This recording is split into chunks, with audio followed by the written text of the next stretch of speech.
All right, we are live. So, I'm Keith. This is Devin.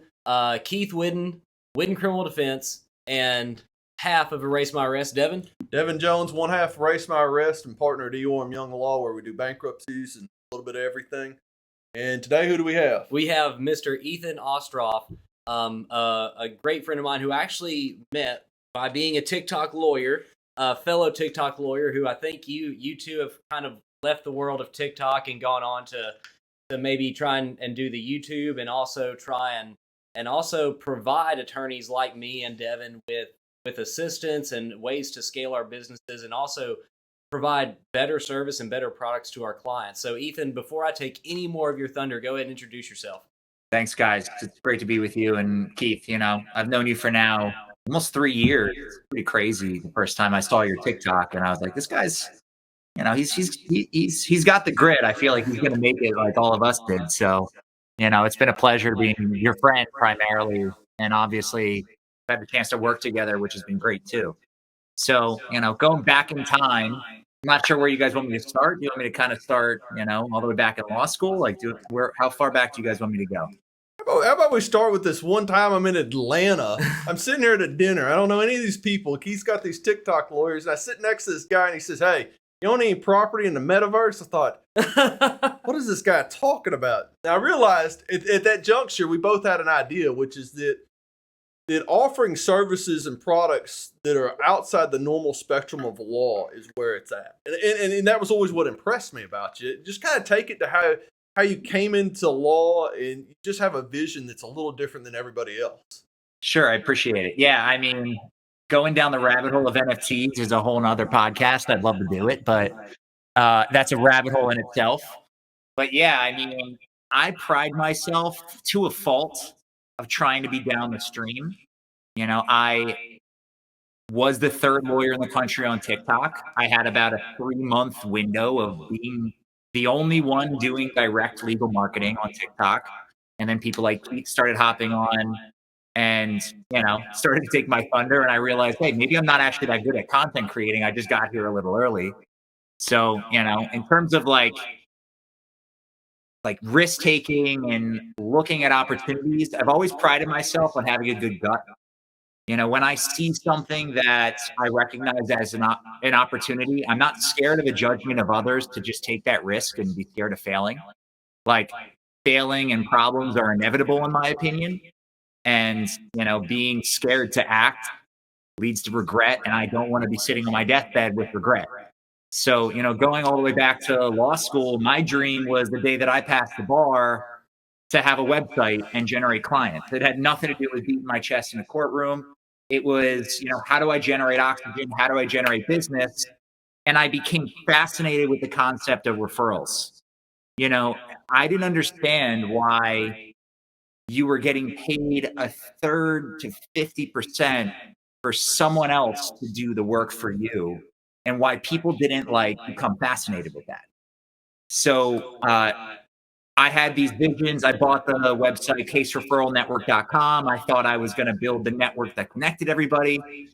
And then eventually I thought, okay, I could take a fraction of a piece of everybody else's, which is still on my future roadmap. I'd love to build that concept out. Or I could be the brand myself, generate the cases, sign the cases, send them out, get my piece of a referral fee without the opportunity cost of actually handling files. So in my first year, I started my law firm, which was January 2022. We've signed 750 PI cases, and I'm co-counseling on all of them. So the fallacy that you may hear, oh, I, the lawyer, have to be the one to sign this case up. I, the lawyer, and my reputation is why people will trust hiring me. It's all bullshit. I'm not handling 1 out of 750 cases. I had 0 reputation, 0 Google reviews, and I still was able to generate 10,000 leads, 750 cases. And I tell people, have you guys ever heard of the concept of swift boating before? Yeah. So swift boating, I'm going kind of deep reptile. I was trained on focus group moderation and the reptile plaintiff personal injury trial strategy. Mm-hmm. Don I think we both Keenan. read that book in law school. So Yeah, exactly. So swift boating is where you know your bad facts and you immediately address them so that you take the entire wind out of the boat. So, for me, I deal with that right when I get on the phone with a client. I tell them, you know what makes me the least biased lawyer you're going to ever talk to is I will never be the one to handle your case. I'm going to send you to the right firm because it would be malpractice for me to handle your medical malpractice case. They should be handling it because they have the team, they have the experience. And that actually fosters even more trust. Because when you tell someone, no, you don't need this, you need that, they really appreciate it. I mean, I do this, constantly when I talk to clients, when I talk to my team, when I talk to potential virtual assistant clients, which I'll get into later. When you tell somebody, don't start with all of this, but start over here, that's actually a credibility booster because people just think, okay, you got to get them to say yes, you got to get them to sign fast, you got to, no, it's relationship. When you tell somebody, don't do this, do that, they appreciate it more than you being pushy and saying, this is the right answer. That's what I've found out. I think it's critical. I've got an active base of bankruptcy clients, and Keith has an active base of criminal clients. And what you find time and time again is that in telling them no, they expect you to say yes. And when you don't say yes and you say no, they actually reward you for having what would be the balls to tell them no. I can't do that. And I frequently tell them, look, you came to me, I'm really the heart doctor, and you're looking for an ear, nose, and throat guy. I know a guy. And I think when we spoke, that was kind of the vision we had is that what do you do with this mass of people who come to you that you can't do anything with? And how do you deal with the people that you can do stuff with?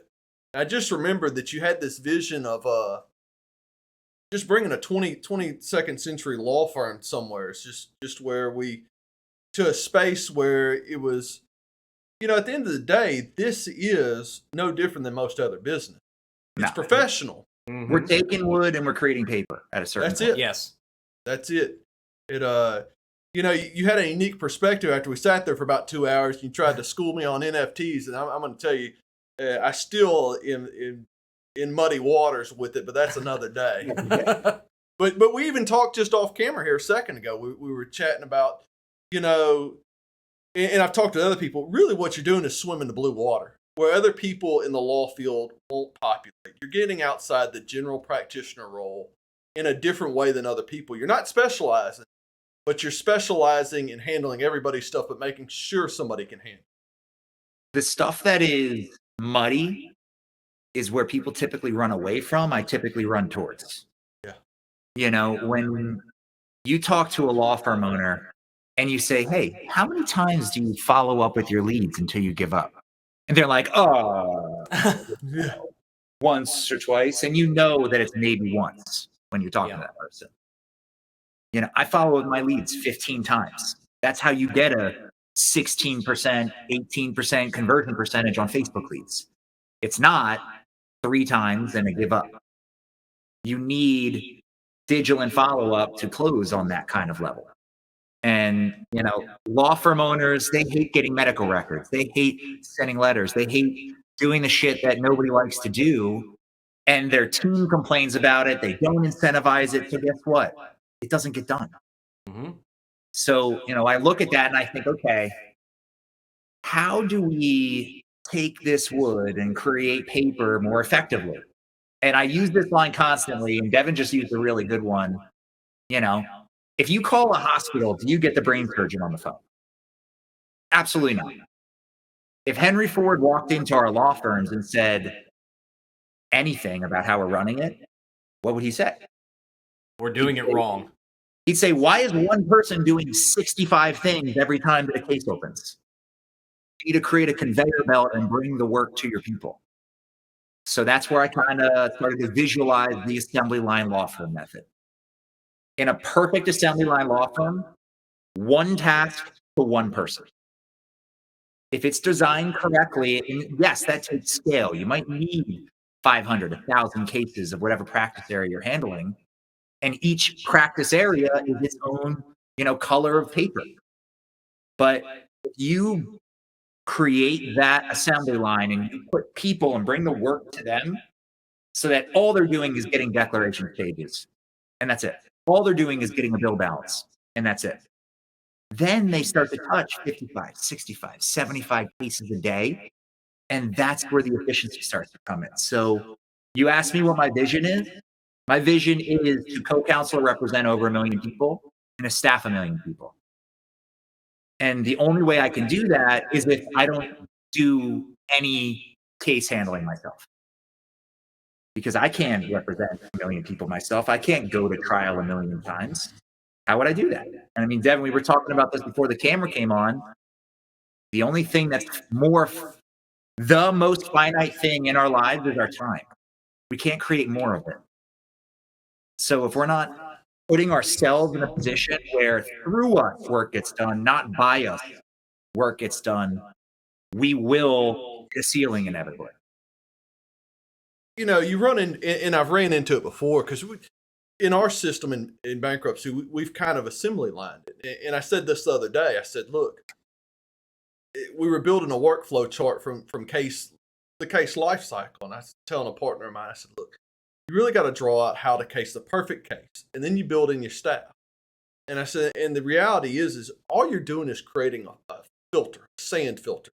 And then you just need to see how much that sand you need to filter out to get arrowheads. It's like looking for arrowheads when you're a kid. You're dumping sand through a screen. We're creating a screen with our process, and then you just need to dump the sand in there and get your arrowheads out. But I like how you were talking about, you know, people ask me, they say, well, how are you representing people ethically with all this? My retort to them, and I'll tell you what my retort's been. My retort is getting them to the proper people is doing the best representation, rather than me saying yes, floundering around in it, which is what people did for years. They said, yeah, I'll take it, and they tried to figure it out. Yeah. I think the product that we create, speaking of people who create kind of these filters, is a product that is much more refined and much more expertise. We actually make a more robust professional atmosphere that garners higher fees and higher hourly rates. And not to mention the fact that the client receives better service because they have the expert or the professional that's working on those details of their case, and not, like you said, someone who's the general practitioner trying to take the case and figure it out down the road, and takes 2, 3, 10 hours to get the details right. Yeah. I'd say kind of two things in feedback to you. I do think data security can't be underestimated.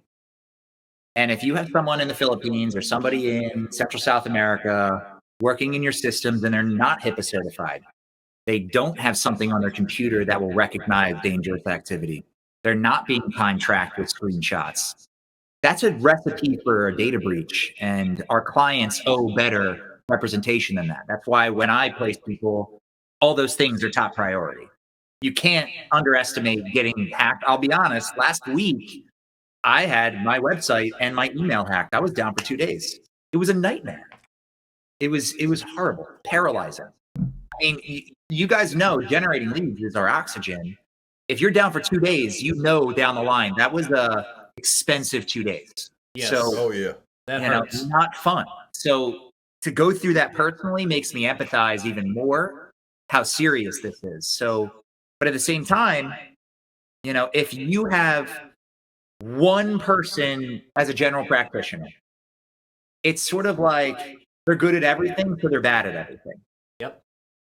If you have an assembly line law firm where you have the master at getting debt pages, the master at getting child support liens, the master at filing witness documents in your work comp case, like, you can't have a better system than having one person focused on one thing. Like, Devin, when you are in your zone, in trial, or you're doing that thing you're best at, and it's that one thing, not the balancing of 3 or 4 at one time, but that one thing. If you could do one thing and that was it consistently, you'd be a master at it, right?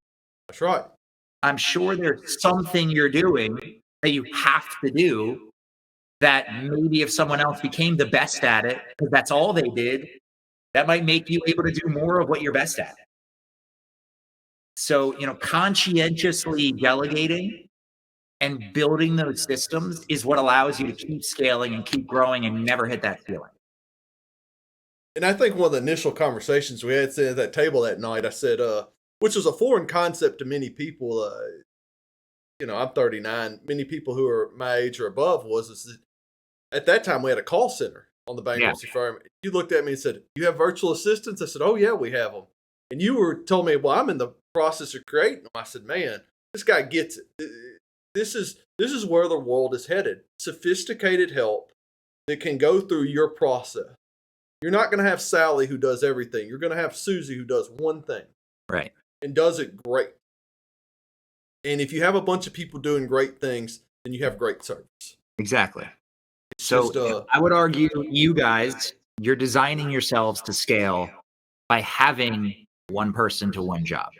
The more you can conscientiously move towards that, the less you guys will have to do the shit that you shouldn't be doing. I think one more point along those lines, that it also doesn't matter if Sally is in South America or Shreveport. She can do it remotely for 99% of the time. Yeah. Absolutely. What's the biggest obstacle you've had in building this firm in 2022? So, just to backtrack, 'cause I don't think I totally gave a clear picture. I started my own mass torts personal injury firm where I generate leads, intake, and sign cases that I can. I don't sign med mal leads, for example. Those have to be reviewed by my partners. I've generated a bunch of cases in my first year. My entire team, 15 bilingual virtual assistants. I have not signed more than 1 or 2 cases myself out of 750. Okay? All closed by my virtual assistants. At the same time, I started a virtual assistant staffing company to place great virtual assistants for either reception/intake roles or admin, sometimes both, depending on the size of the firm. When I worked with Keith, and unfortunately his VA had to take a leave, but that VA was very diverse. They did both reception and they did some admin and a little bit of everything. Yep. So we kind of meet the firms where they are. Going back in time, the biggest obstacles that I've had in the first year is cash flow. When you're generating tons of cases, you got to get really resourceful how you keep putting fuel in the marketing when you're working in the personal injury space, because it's going to take me 2, 3, 4, 5, 6, 7, 8, 9 years to get paid on some of my cases. So the first year, my cash flow solution to just be able to cover my overhead was my staffing company. I don't pay like a normal firm would for their overhead. That was my profit in my VA company is allowing me to scale my law firm. And I've been reinvesting to a fault everything. I could show you guys my Intuit Mint account. I have $8,500 in my personal bank account. Like, I'm broke as shit. But I don't care. It doesn't matter. Yeah. I know it's going to rain when it comes. Oh, look, I took on 2017, I took on a slew of personal injury files. We were going to bring a partner in the bankruptcy firm, build her a book of business. I took them all on. Not my most favorite cases. Knowing there's an 18, 24-month trigger on these things, especially if you have to file suit. We have a year here to file suit. Man, it was running a treadmill for that 18 months. I mean, you're dumping cash in, nothing's settling. You're not on any insurance company's books anywhere, so they don't know who you are. They don't care if you can produce a headline that you had 40 jury trials and a criminal setting, so you don't know anything. They say I get it, but it pays off. They started hitting, they started coming in waves, and it was good after a while. But it takes a bit. There's a trigger there. So cash flow is definitely the number one most difficult thing running a PI firm. So right now, my vision is to try to target cases that have a quicker inventory life, and maybe even sell leads or cases just to get some cash flow. I actually just ran some ethics opinions, and you can, as a law firm, sell leads and sell cases as long as you don't share on the outcome with a non-lawyer. So, there is ways to do it. It's just my main priority right now is how do I cover my growing overhead, which, last month we signed 336 personal injury cases. And that was after generating the same amount of leads as we did in December when we only signed 100 cases. And I can tell you the right KPIs and the right incentive structure can have your VAs or anybody multiply their performance almost overnight. You know, we put in a new incentive program. It's really, there's two parts to it. You know, a lot of firms do, I'll pay you this much for every signed case. That's, you know, a good start. But if it's an individual bonus without a team aspect, then it becomes survivor. I'm going to go get this lead before the next person does. So my first attempt at incentive started in last November, and it was a $3 bonus for every signed case and a $1 team bonus for everybody else for every signed case. And that worked for a spike of signed cases in November. We signed 132 cases. It was like 100 more than any other month. Like, we killed it. And we thought we were onto something. And then all of a sudden in December, we generated more leads, but we only signed 105 cases. I was like, what the fuck's going on here? So we shifted from not just individual and team, but we added 2 ripples to it. There are 4 kinds of intakes: a live lead, a form fill, a scheduled callback, and a follow-up lead. In that order is the priority of conversion percentage. Your live leads convert the best. Your form fills convert the second best. Your scheduled callbacks the third, and follow-up the fourth. So I had an even distribution of incentives, and the follow-up leads got neglected. Why? Because it's a lot harder to get someone to sign after they've been called a few times. So I doubled the bonus there, which helped. And I created a new structure where I created something called the Closers Club. So the Closers Club are my best 5 intakers. They all have signed plus 25 cases in a month at one point. And they are the only ones permitted to talk to my live leads, new leads, and schedule callback. And now my entry-level position is a follow-up VA. That's all they do. Nights, weekends, daytime, they only touch leads that have been called once because they're my entry-level people. They're cutting their teeth. They're figuring it out. If they make a mistake, it was one that was already a long shot anyway. And the incentives on the follow-up I now have made based on the amount of logged calls on there. So that kind of started the process of moving my right people in the right spot. But what really put it over the edge was group tiered incentives. If you, and if anybody signs 20 cases in a month, individual is X, team is Y. If anyone signs 30, individual, team. If anyone signs 40, individual, team. In November, my best VA got 28 signed cases. How many do you think that they signed in January? 4. 64. Wow. And I was thinking like 30, 38. I thought 40 was a stretch. We signed 60 plus cases in January. So when she signed 60, the team and her received a bonus. Correct. I didn't even have a bonus above 40. I had to create one because he did so well. And I tell you, this is literally a conversation I had 2 days ago over on the bankruptcy side. We have individuals who sign bankruptcy clients. Once they've been interviewed, we've talked to them, we've done a whole hour interview with them. They just get the information from them. Well, there's 3 types of people that come in. There's a scheduled interview. There's a same day signing. That means they interviewed with us, and that day we signed them up. Yep. There's a phone. Nobody wants to get on the phone. They're horrible. The leads fall out. It's because the conversion percentage, and it's because of your KPI. You need to double that incentive. Yeah, and so unfortunately, we were giving incentives based on hitting a goal, and then after that, then you would get paid per case. So what we were doing and I see it. It's clear. We weren't incentivizing the proper thing. We should probably double the incentives on a phone bankruptcy.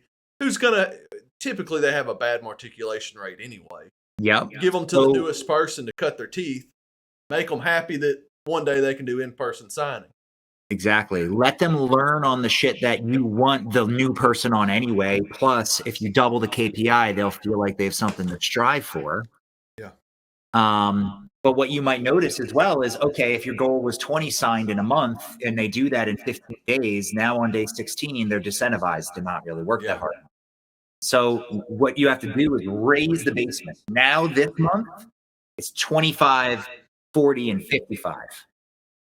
Now, because I started my meeting with my team and I said, everybody, how many cases did Abdel just sign up this month? They're like, over 60. I'm like, So raise your hand if you think it's possible to sign up over 55 cases. And then they all raised their hand. I said, guess what? The new KPI is 55 signed cases. Yeah. I raised the bonus on it because it's more cases. I'm giving them an opportunity at a $50 bonus, a $15 team bonus, and a $75 gift card. And as you guys know in PI, like, you know, if you're paying out a couple $1,000s in bonuses and you're signing a few hundred cases, it's negligible in 5 years. Yes. Oh, it's pennies on the dollar. Pennies on the dollar, without a doubt. But it's I mean, for a VA, I mean, that's life-changing money. Yep. So do you find more satisfaction in being on the lawyer side of things or being on the business side of things? And I say business side of things, I mean, not necessarily you have the law firm and you have the staffing company, and you've been using the staffing company to fund the law firm in a roundabout sort of way. Have you found more fulfillment in being on the law firm side or being on the staffing side?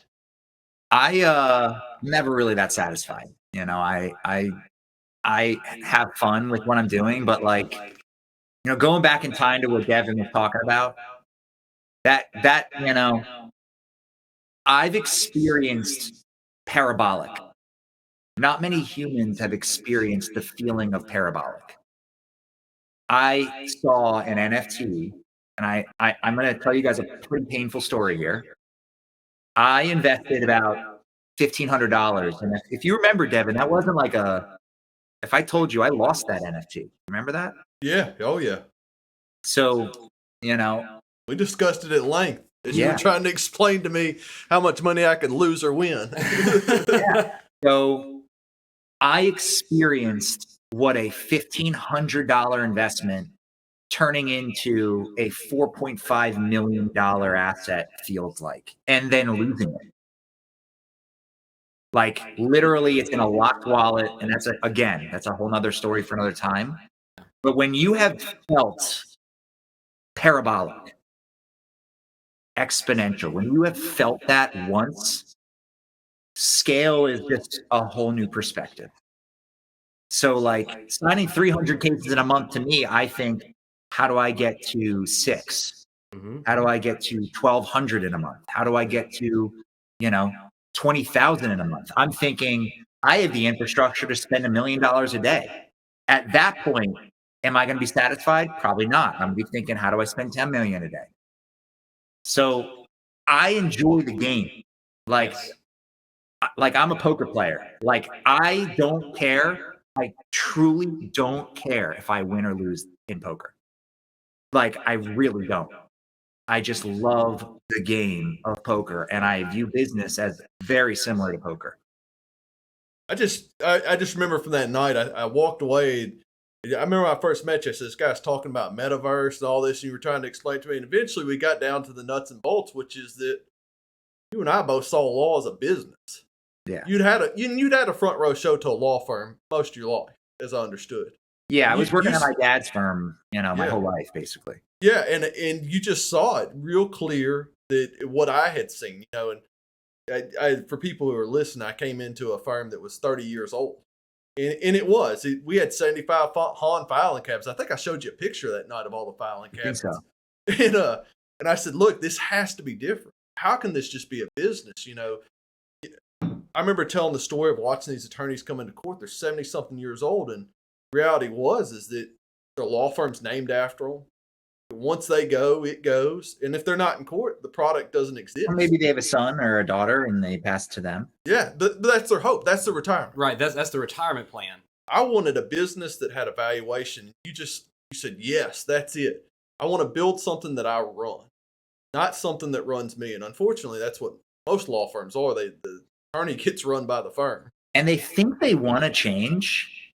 But what I see as the fundamental struggle that I see people refuse to admit to themselves is how tied their identity is to that struggle. It's almost like when you talk to them, they're like, oh, you know, I'm so stressed. I just had this thing. I had that thing. But like, they almost secretly love having that to be the thing to talk about.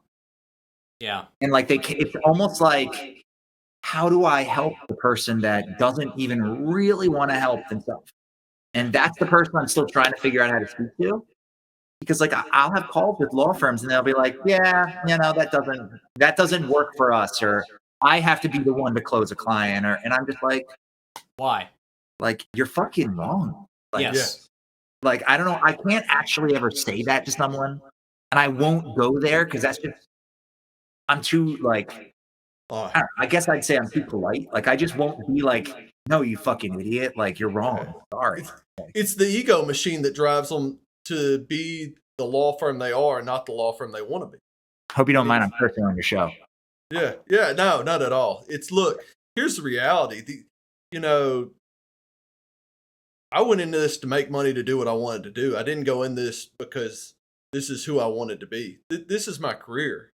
And people don't see it as a business. It is a business. You have to run it like a business. Now, a professional business. You have duty. Mm-hmm. But I just thought, man, this guy, Ethen, he gets it. You saw me and you discussed it. You don't have to have. There's so many services that you can have that can make a great firm, and literally, it's just taking the action and staring it in the face and saying, "This business is not me. This business is a business that I operate." I think that identity is the hardest thing to shift with a person, just like culture is the hardest thing to change in a business. If your culture is fire drill, everything's a fire, I have to be the firefighter, that some people like that role. Some people like being the one that's Mr. Fix-It. I really personally don't. I like putting other fix-its underneath me, so I say, you go deal with that shit. Yes. Look, I can remember when we took over, I came into the bankruptcy firm in 2016. Okay. The individual who had it for 30 years, he literally had, in a firm where he had 5,000 concurrent clients, the rollover number was his cell phone. Yeah. I can remember stories, and Keith's been there. Keith was there a few times. Yes. And everybody around town knows that Orem would come downstairs on his cell phone with a client yelling, "Who didn't answer the phone?" Well, it's real easy. We had one secretary and 6 lines. Yeah. And he would yell about it. And I just thought, so eventually transitioned to, I said, man, I discovered a Google phone. I can put this to Google. Then I can read the voicemails and it'd get them away from him. Then I went somewhere and they said, hey, they have people who answer phones. I thought, oh my gosh, here's modern century. But it was the reality and that's where I converted to. There's somebody who does most of these jobs better than us. Yeah. And you just kind of swam to that space with your virtual assistants. We've used them. They're great. It's a great product. And that's where I see you in this space, is that you offer legal products. And I think that's where we're transitioning to in the law field is that law firms begin to sell products instead of people. Well, I think it's what the smart lawyers are doing, or the Henry Ford lawyers. I mean, if we want to talk about Henry Ford and the assembly line, and Ethen, have you read Think and Grow Rich? Yes. All right, and so you remember the part in there where they're talking about Henry Ford is on trial, and they're asking, do you know about this detail or that detail? And finally, he just gets fed up and says, I don't know these details, but I'll tell you what, I have a row of buttons on my desk, and I can get the answer really fast. And that is what this modern age is, where we don't have to know it all. We don't have to be the experts in everything. And find someone that does it better than you, and just manage. And that's something that, I'm striving for in my own business, and something that, to some degree, Devin has achieved in the bankruptcy office. So, yeah. It's a constant thing, because it is. It's definitely a constant thing. And it's a thing that happens with time, too, and scale. Because, if you have 40 cases in your inventory and they're $2,000 cases, let's be straight up here. You can't have a team of 20 virtual assistants. It's just impractical. So, as you're going through your scaling process, okay, perfect assembly line is one person, one task. But let's say that you're a 2-person shop. Your third person has to be multifaceted. They have to take a chunk of tasks off your plate. And then eventually, when you have enough work, then you divide that in half and have that person oversee that other person. It takes, I think that if I were to leave everybody who's listening or, gonna watch this with something that is a practical step, everybody has heard of an accountability chart or hierarchy chart, right? Mm-hmm. Instead of doing people to job, first do jobs Yep. and then fill people into it. Yep. If you go from people first and then put jobs attached to people and tasks attached to people, you're going to be stuck in a people-oriented approach forever. If you have a hierarchy that says CEO, COO, marketing, finance, training, HR, whatever, intake, and then underneath them, you have follow-up intaker. You know what that means now? You can just keep filling shit under that tree and it'll never end. You can have the same branch forever. So if you can create a hierarchy where it's jobs and then you fill in people attached to jobs instead of, people and then putting jobs on people, that's a very practical, important part of the delegation process. So, Ethen, one thing that you've done is you go in and you discuss with other firms. You've kind of touched on it and think, when you have a firm that comes to you and says, "Hey, Ethen, I want you to do for me what makes you great, which is be able to design these firms, put in place staff." What's the first step that you take when you evaluate somebody? I ask, the first question I ask is what case management system they're on. Tells me a lot about the firm. If they say nothing, that tells me a lot about a firm. If they say they're on, I'm not sure if you've heard of Needles.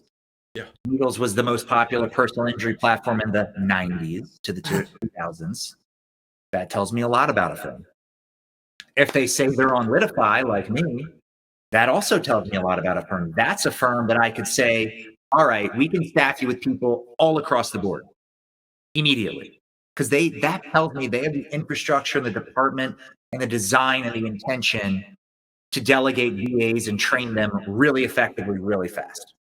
But if they don't have a case management system at all, what I tell them is the only thing I can do for you today until you have a case management system is reception and intake.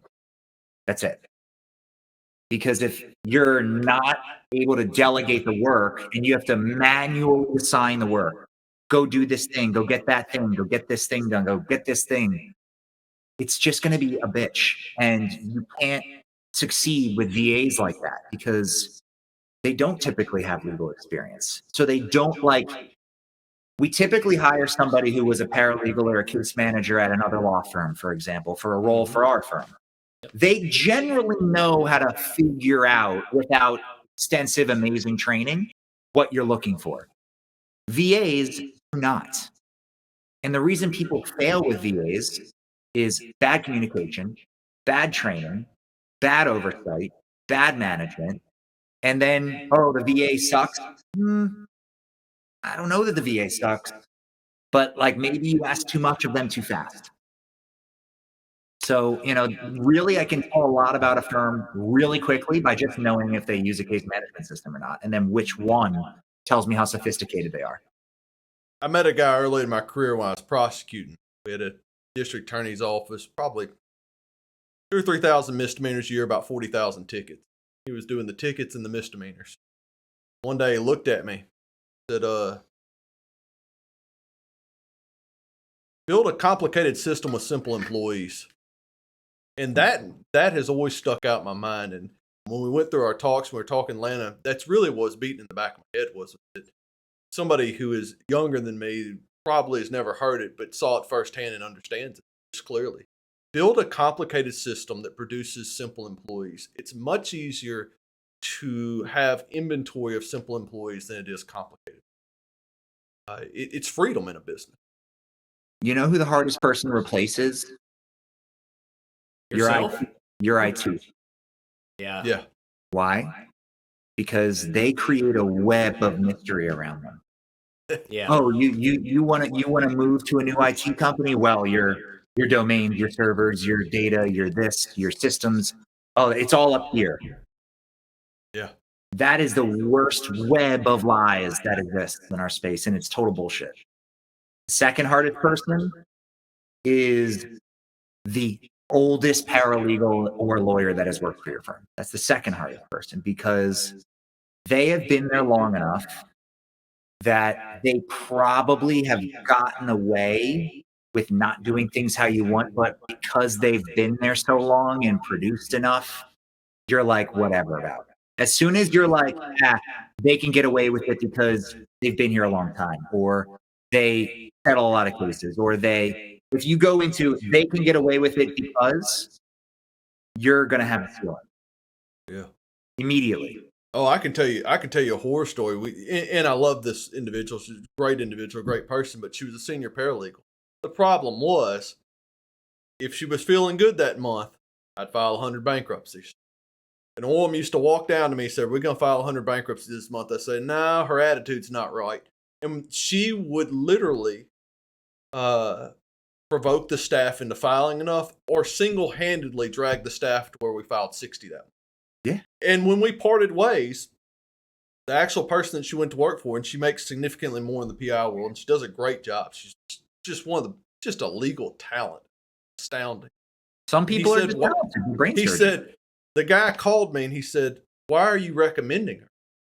I said, "Because she really is the best." But the reality was that we were kind of beholden to that. And what I wanted everybody to be uncomfortable, everybody to disperse that institutional knowledge. That institutional knowledge can just hold you hostage in that attitude. And it can. Yeah. After, before I told you that I had a VA sign up 60 cases, it was the last week of January, a couple weeks ago, and I found out word that other members of the team felt like he wasn't following the rules and that he could get away with it because of his amazing sign-up numbers. I brought my Closers Club into a room and I said, "Who here thinks that signing up cases allows for you to not follow the protocols of our law firm?" And they all go like,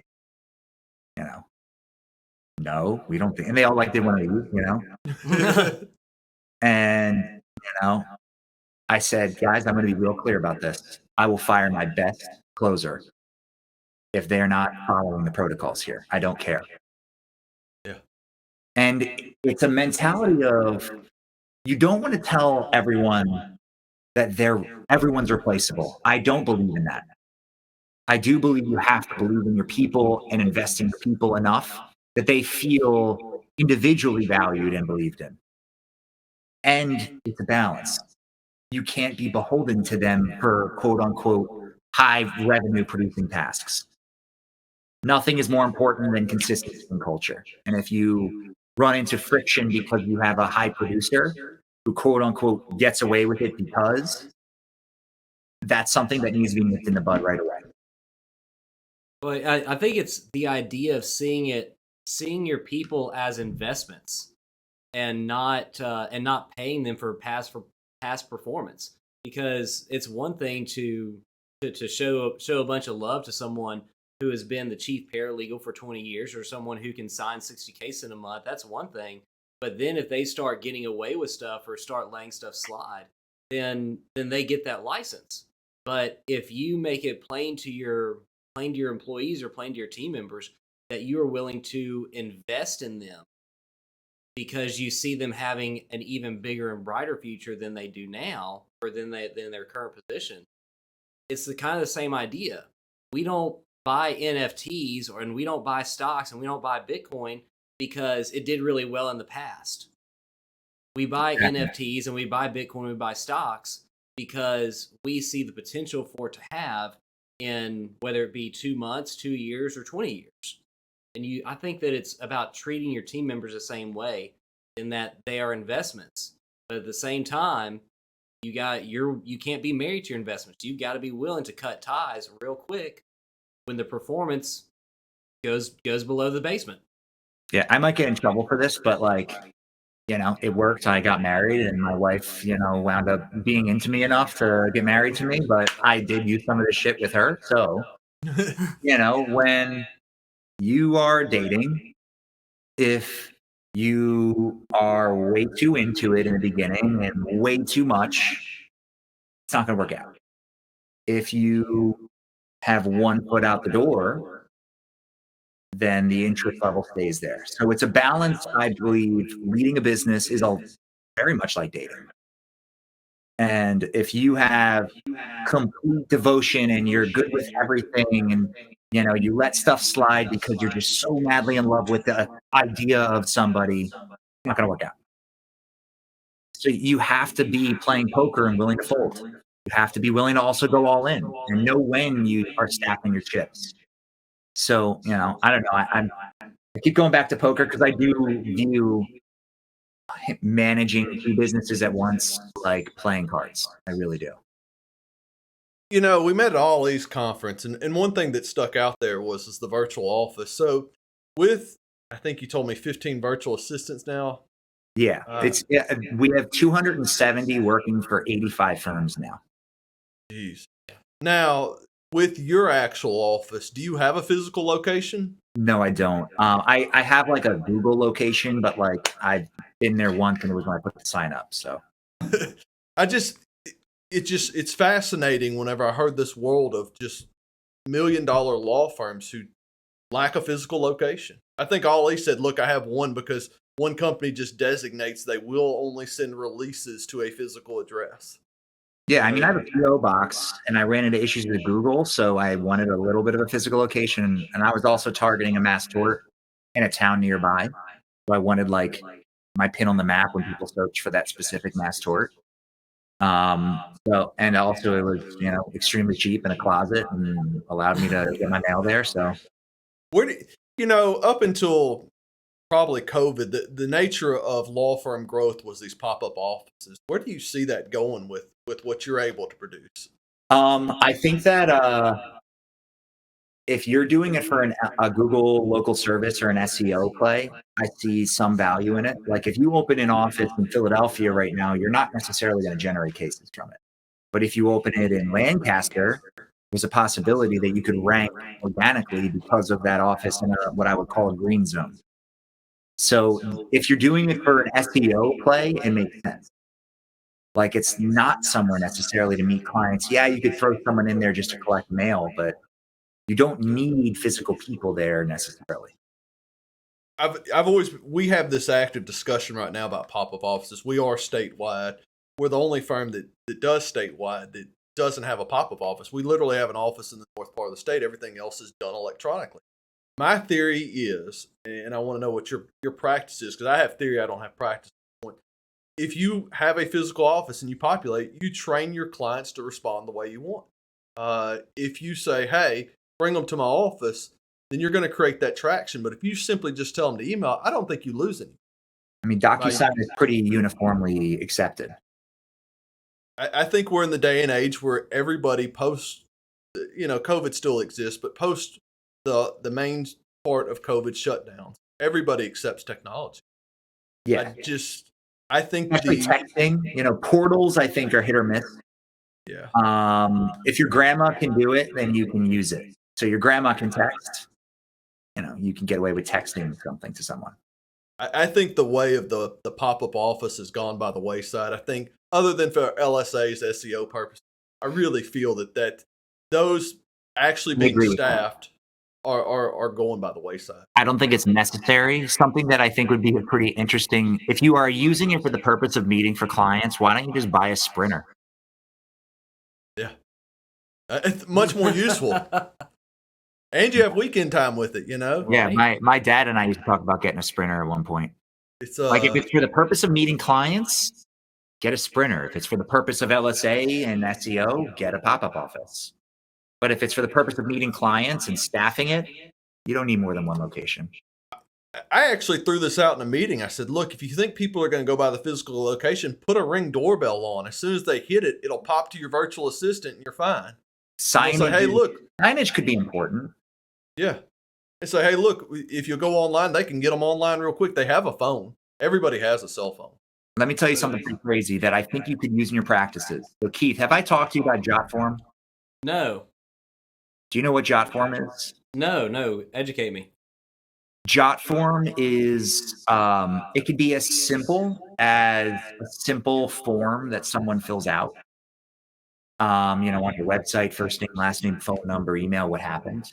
Mhm. And it can be as sophisticated as a full intake script with conditions all the way to paperwork. So for the mass torts that I'm generating over the last 3 months, I've signed over 200 cases without speaking to anybody, where they literally took themselves through a case type specific script all the way based on conditions to the right paperwork, to the right firm that I'm working for. I grab the signed contract and I send it over to my partner. I never speak to that person. This is the type of stuff that we talked about that just when Keith said, "Yeah, I'm going to bring Ethen in today," I said, "Hey, this is it. You've always been on the forefront in my mind of This just stuff doing is just easy money, honestly. You guys could be doing this, and there's payment integrations on it. So, like, you guys could, let's say you're running a Facebook campaign, and you want to target whatever you're targeting. Instead of just populating the email from that Facebook campaign, you know Zapier, right, Keith? Yes. Do you use Zapier? We haven't used Zapier. Devin used it a lot in his bankruptcy. Oh yeah. Okay, so all you got to do is add a step that says, if you don't feel like waiting for us to call you, see if you qualify right now. Email them a step, and then when it populates in your CRM, text them the same link and say them the same thing. Text and email is important. Can't be one or can't be the other. Some people don't check their email. Yep. So text and email that link. It's generated specific from the campaign it got generated from. So, for example, if you're running a bankruptcy campaign on Facebook or on Google or wherever, your system would know, okay, it came from that campaign, therefore send this jot form. So that's the kind of stuff that I'm doing. I have have you heard about the chemical hair relaxer litigation? Yes. Oh yeah. So I'm generating a ton of chemical hair relaxer cases. I have a chemical hair relaxer jot form. Have you heard about the Tylenol baby food, toxic baby food autism cases? Yep. Generating a ton of those. I have a jot form for that.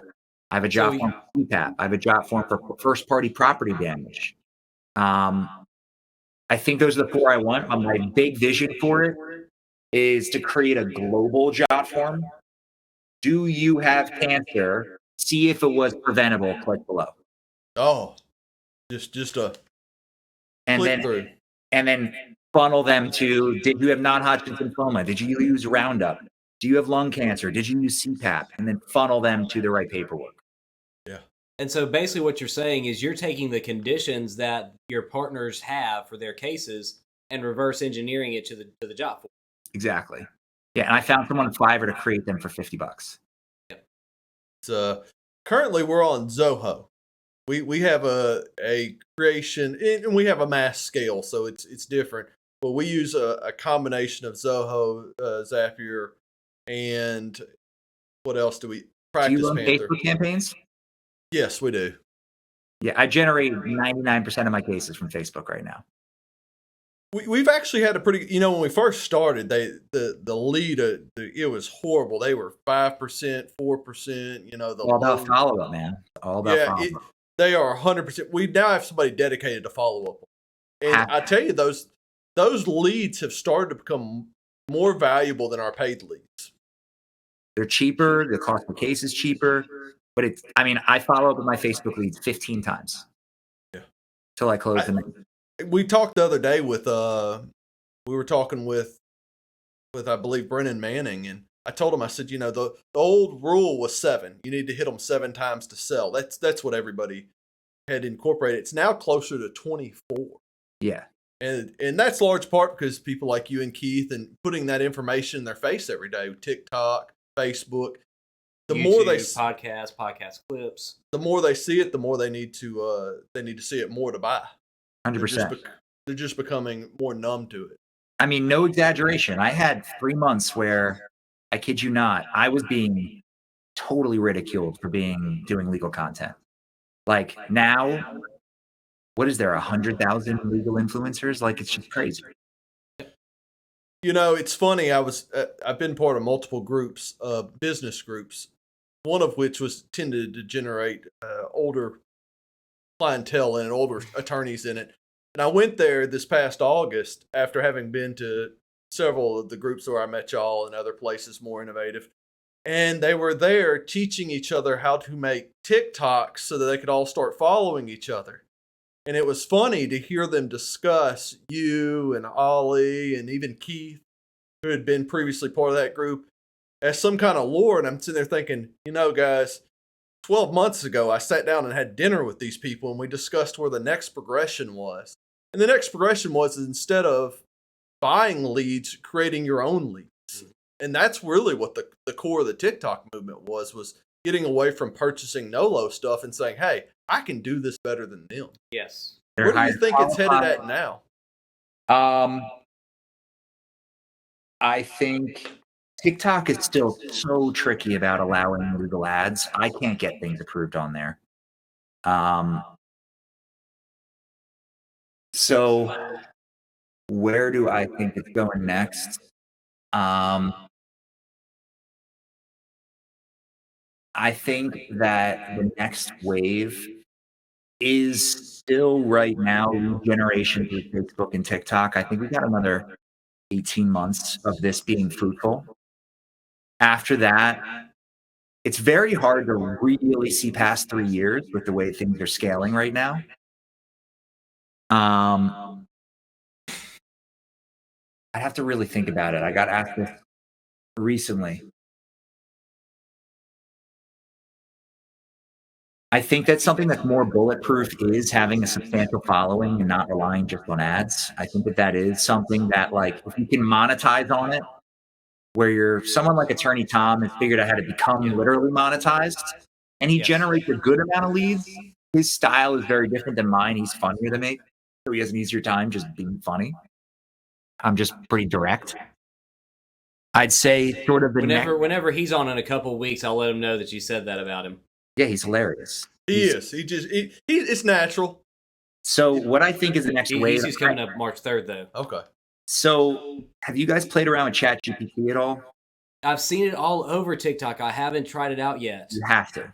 Okay. First off, that is your new. I'm going to say where I think we are in the next 18 months, and then I have a vision that I don't think has happened yet, that I think is the true next wave of social media. So where we are today, you need to understand and become a master of ChatGPT. This is your new researcher. If you ask it, what are the 10 most notoriously dangerous nursing homes due to fall and fracture, bed sores, and preventable death in Pennsylvania based on the Department of Health, it will spit out 10 addresses and names. If you say, can you please give me the 10 most SEO search topics for my personal injury YouTube page, it will spit it out. Then you say, okay, write a script for number 4. And then it'll write the script for you and say, okay, can I have a description with meta tag? It'll spit it out. It's going to replace copywriters, going to eventually replace lawyers, therapists. Nobody is invulnerable to this. And if you don't understand it and get someone really good at it on your team, I'm learning how to do it for SEO, for my new market research, for my new case research, for finding primary defendants. It's as important of a technology discovery as the first time you logged into Facebook, in my opinion. Where I think that social media generally is going in the future. So clearly, let's just go back to 2016, not to get political here, but there was definitely at least some controversy around marketing on Facebook and politics, right? There was some controversy. I'm not saying, anything specific about my opinion about it, but there was controversy around it. The reason why is because of the design of social media. The design of social media is centralized. I need to pay Facebook to place my ad on Facebook. We are going to enter in, I believe, in 3 to 5 years into a new decentralized age of social media, where the viewer will be paid to scroll. That's what I think the future is that the product right now is the person consuming social media. The person selling that product is TikTok, is Facebook, is Instagram. In the future, I believe that we will be paid for our own data in a decentralized manner, and the marketing will be verifiably fair and true based on basically consensus of the blockchain. So the future, I believe, is whatever social media can create an algorithm that's at least addicting enough and pays users to scroll. First in line to that, I'm going to be first in line to be using it. So that's my kind of crazy future. So if that's the case, then do you think that the people at TikTok, because I mean their algorithm is hell addicting. I mean, why aren't they? Do you think that they're already dabbling that? Do you think the smart people in the rooms are looking into something like that already? What's Facebook's name right now? Yeah, It's Meta. yeah. But they will keep half of all NFT sales on Facebook, whereas the platform that says the user keeps 97%, he keeps 3%, it's going to be different. So the exponential threat to Google right now is ChatGPT. You know, if you talk to, and I happened to have a conversation with a guy, an unrelated IT guy, and he was doing hospital systems, and he said, "Have you heard of ChatGPT?"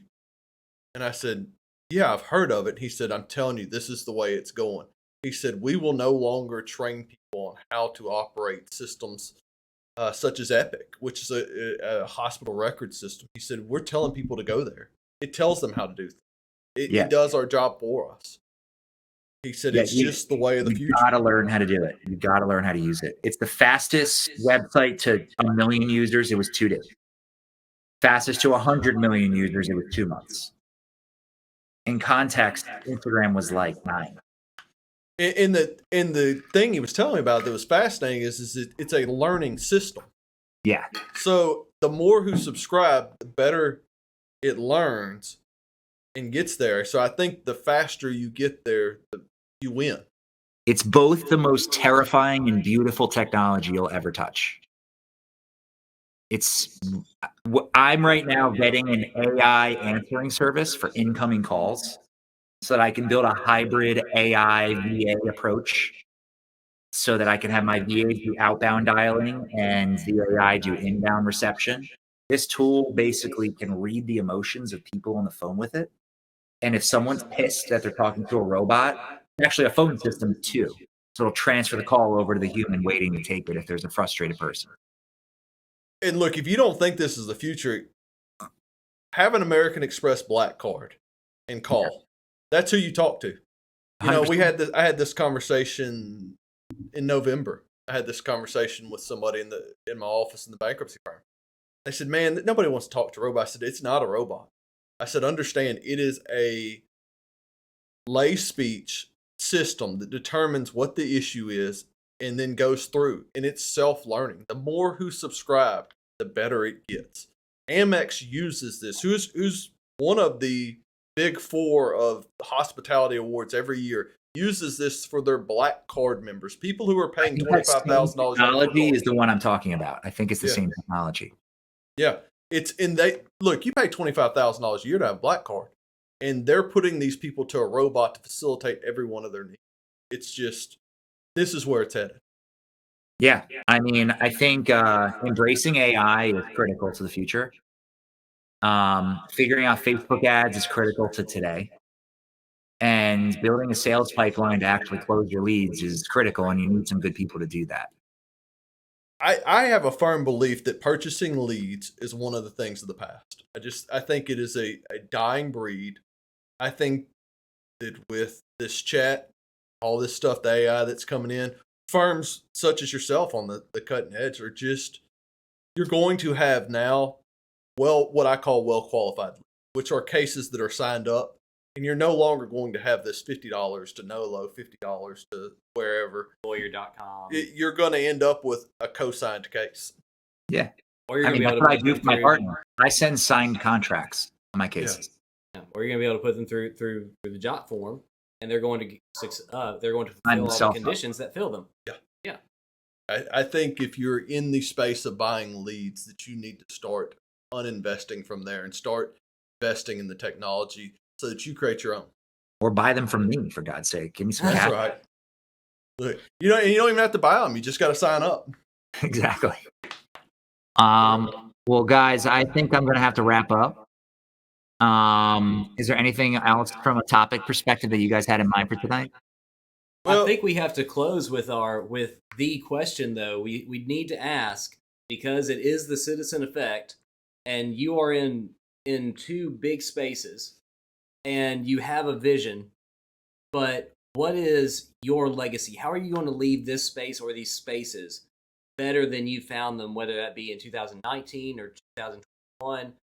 What does that look like? What are we going to remember Ethen Ostroff? I'd say sort of on the staffing perspective, provide a life-changing opportunity for millions of people. And if I'm known for that, that's a pretty amazing thing. And then on the representing people, I'd say I generated and co-counseled or represented more people than anyone ever. So that's kind of where I want to be remembered. It's just, I don't know. I think that if I'm, if my legacy was not taking no for an answer and not being okay with red tape, then I'm pretty happy about that. I think your legacy is that you're an expert at getting people to an expert. Oftentimes, that's all your client hires you. Appreciate Ethen, it. Where can the audience find you if they're trying to get in touch with you? Yeah, they're sure. Trying to follow you on TikTok, Instagram, or otherwise just get in contact with you about your services that you offer. Yeah, so I think feel free to follow me on stuff. I put out pretty consistent content. In full transparency, I get distracted by apps on my phone that are social media. So I actually have people that manage it. So you'll be kind of going through an assistant for that. So I'll give the listeners on this my actual email. They can get directly in contact with me. And you have my email, so you can get that out. I will, yes. Cool. All right. Awesome, Ethen. Appreciate it. Thank you so much for joining us, especially on short notice. Of course. You're my boy. Hey, go Eagles. All right. Go Birds. Thanks, Ethen. Thank you, Ethen. Sure.